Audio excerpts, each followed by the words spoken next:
Okay, well, tell Are we me on? Yes.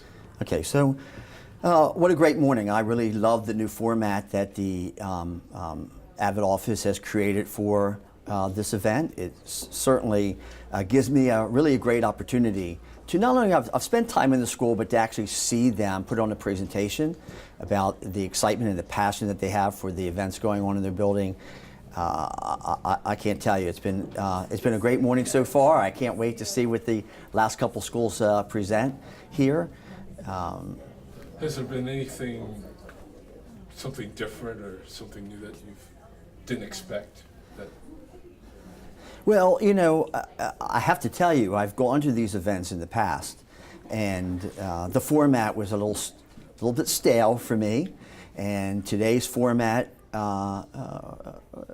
just having an opportunity with just the schools that I supervise, has been, I think, an A+. It's a great add-on to what they were doing. I'm sure what they were doing was very effective for the needs that they have. But for me, as the supervisor of the schools, it has really awakened me in a way to not only see what Avid is doing in the building, but a lot more of the potential that Avid could bring to school improvement. All right. How about that? That sounds good. And our first goal was to have 95% of ninth graders be promoted, 10th grade this year, and then we also implemented advisory lessons once on the first day of every week. So whether that's a Monday or Tuesday or Wednesday, whatever it was, students all got a copy of their grades, and they were encouraged to make goals for themselves for the marking period. So action steps. We have the mandatory weekly advisory, the first 15 minutes of the day of the first day of the week. Students receive their grades, they create an academic SMART goal, which is obviously Avid, it's all Avid, and they create a Bulldog Block weekly schedule with a Bulldog Block matrix. They receive all these things.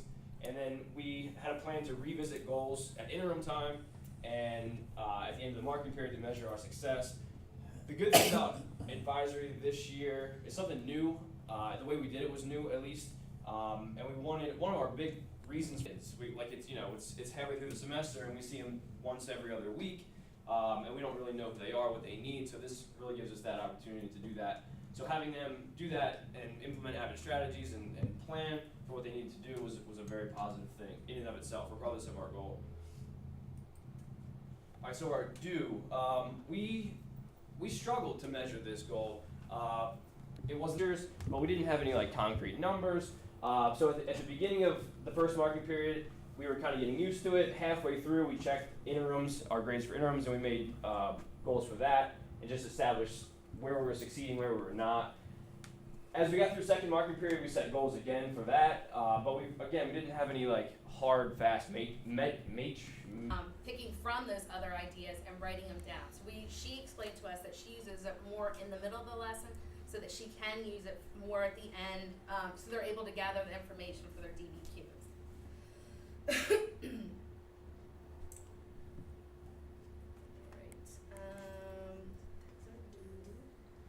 That was the plan, I'm sorry.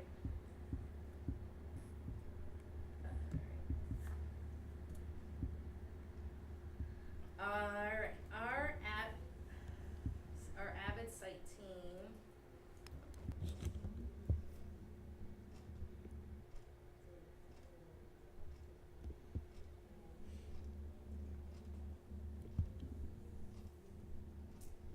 For the agenda, part of the item was signing up for an Avid subcommittee. So we divided it up, and Lori Fowler, the previous coordinator, had started that, and it was a great idea, and it gave an opportunity for staff members to take more responsibility and ownership, and they felt more proud delivering it and more responsible. So on the left, the recruitment subcommittee reviews candidate packets to ensure those who are fit for the Avid profile are selected, and they are huge packets. The bottom left is our college culture. They're talking about making sure that every teacher has their college level plaque, and then they're in charge of, at the end, any upcoming professional development days. What are we lacking? What do we need strength in from student leadership that has been reported back from student leadership? All right. We are close reading of the text using depth and complexity before, during, and after. We have a couple is able to get something that they can bring back to their own paper. Alright.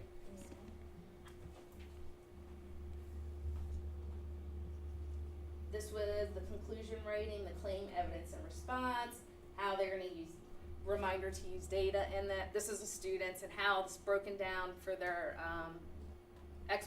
explanation. Why does the data support it? How does it show it? What are they going to do next with that? This was in science. Other pieces.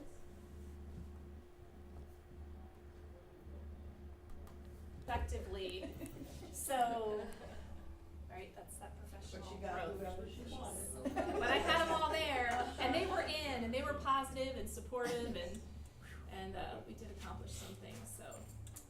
So in the survey, we found out that just basically data, that kids wanted to help make the school be the best that it could be. I guess my issue and my big challenge, and I'm being flat out with you, is that I don't really know how to attribute AVID, that what we did as far as culture goes in these, College Wear Wednesday and the March Madness month that we did, really did improve staff and student relations. And I don't know how to measure that, and I'm just being right out there with you, because if anybody picks this goal next year, that's the piece that I didn't really think through ahead of time. I was just glad we had a goal, and we were trying something new. I went down and talked to the PE teacher, and I was like, I come in peace. She's like, what's going on?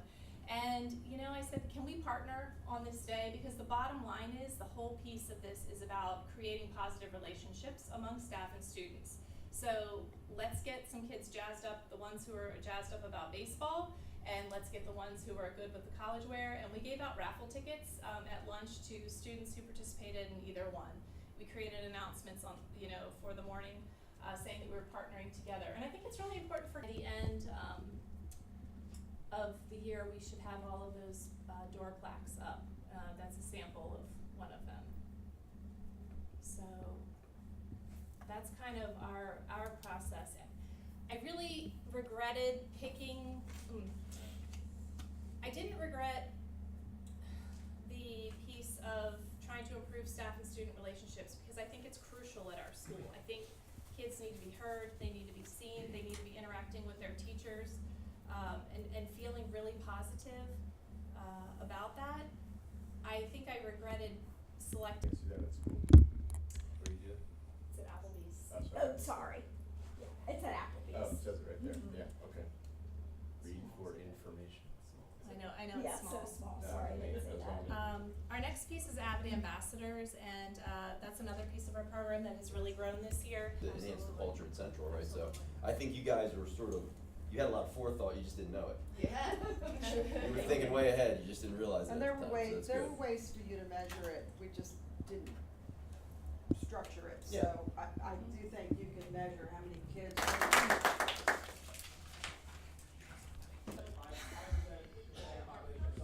Last year at 5% in AVID. This year, we went 8% population for Southern Iowa, 10% in AVID, double our Hispanic population. We're Just say and spell your name. looking forward to My name is. big opportunities for our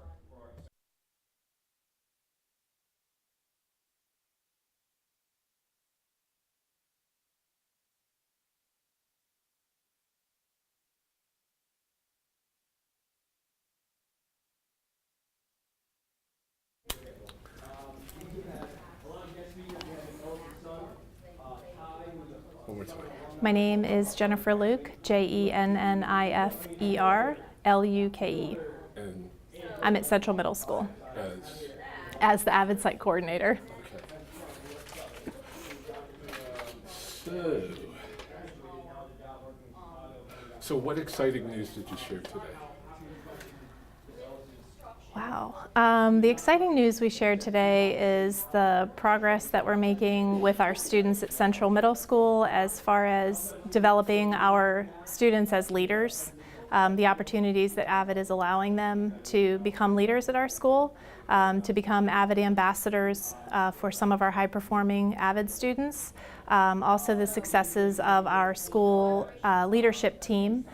in taking and looking at data and analyzing it and improving our instructional practices at our school. The really exciting piece to me is that we have a 21-member, fully invested Avid Site team, and everyone really loves the program and believes in our program, and it makes it really nice and easy to work together. All right, sounds like they really bought into Avid at your school. What were some of this year's accomplishments? This year, we really tried to improve the culture at our school as far as developing positive relationships among students and staff members.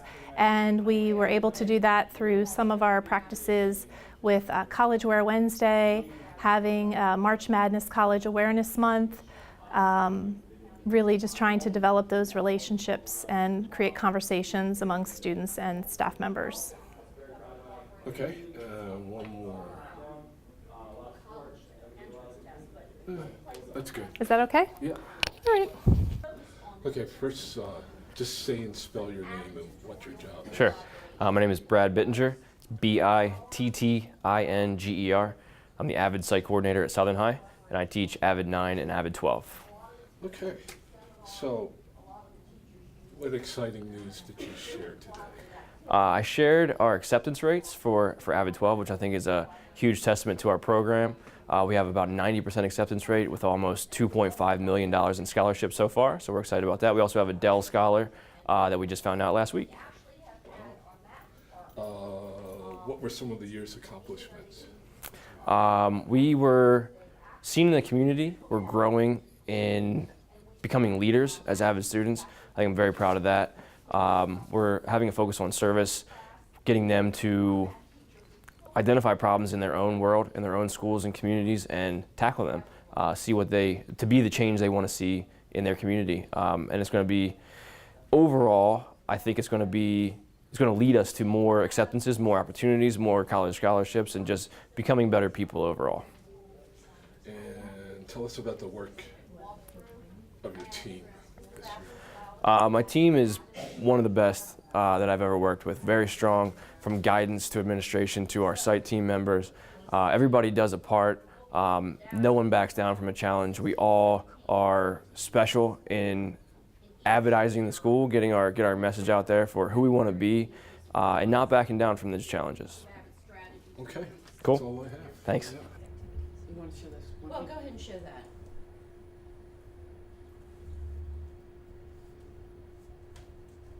Okay, so this was given to us or presented to us at the site team meeting by one of our new Avid site team members, and she was a teacher at, I think, North County High School, Jessica Greenwood. And she's never been an Avid teacher, but she goes to all the Avid, workshops and what are they called, trainings?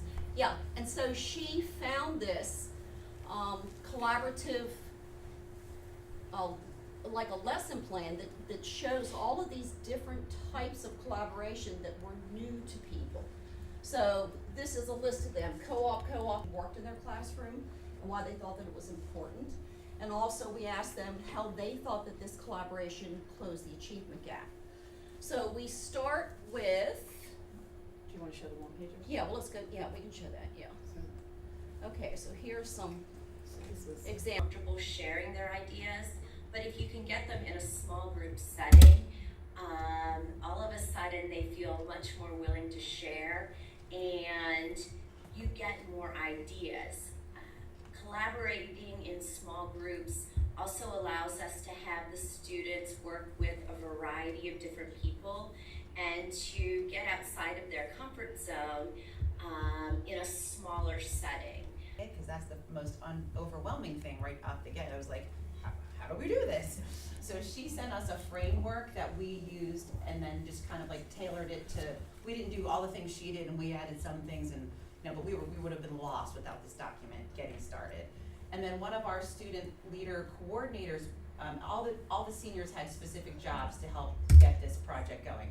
And one of our main leaders, Johnny Garcia, spent countless hours. I think there's only 5 pages of this document here, but it was like 55 pages long. And he made a minute-by-minute schedule for every senior, where they were supposed to be at what time. I mean, he was like a mad scientist figuring this all out. And then all of a sudden, like, at the end, it was like, what, the lunchboxes aren't arriving till this time? You know, back again. He had like fine-tuned everything. It was amazing. And it was we talked about it afterwards, and it was such an experience for him to learn how to manage on a grand scale. I mean, he's 17 years old, and it was huge. We were just so thankful for him putting in the effort. Does the same thing, but we call it Throwback Thursday College Day. So every third Thursday, and again, like it sounds like it's a success. Certification program, I guess. Okay. Go ahead. Today's program to. Oh, wait a minute. Oh, sorry. Just say and spell your name. Chris Truffer. Okay, that's good.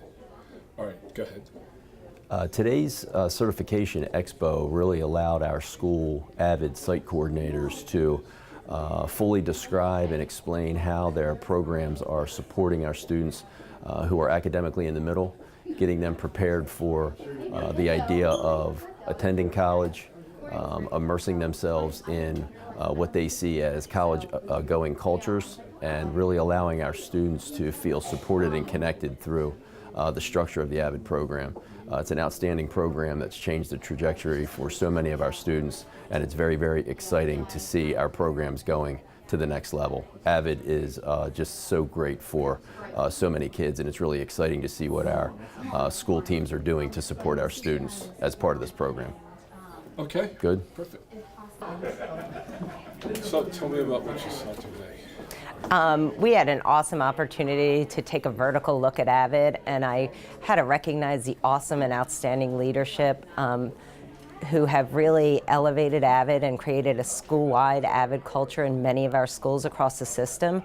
As I think about our new strategic plan and our new values, our values-driven plan, all means all and ready, set, launch, AVID really gets to the foundation of removing barriers for students and getting to the heart of how we can elevate all students and eliminate all gaps. Okay.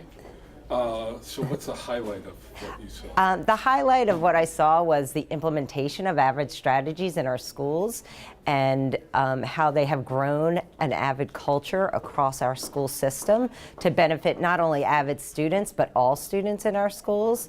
And the collaboration amongst our schools, and also creating opportunities for collaboration within our classrooms. I think it's incredibly important that our students have the opportunity to collaborate with one another throughout their coursework, and AVID really gets to the heart of those strategies. It also provides our students with the executive functioning strategies that they need to be successful not only during school, but in their post-secondary careers as well. All right. Is that it? Yeah.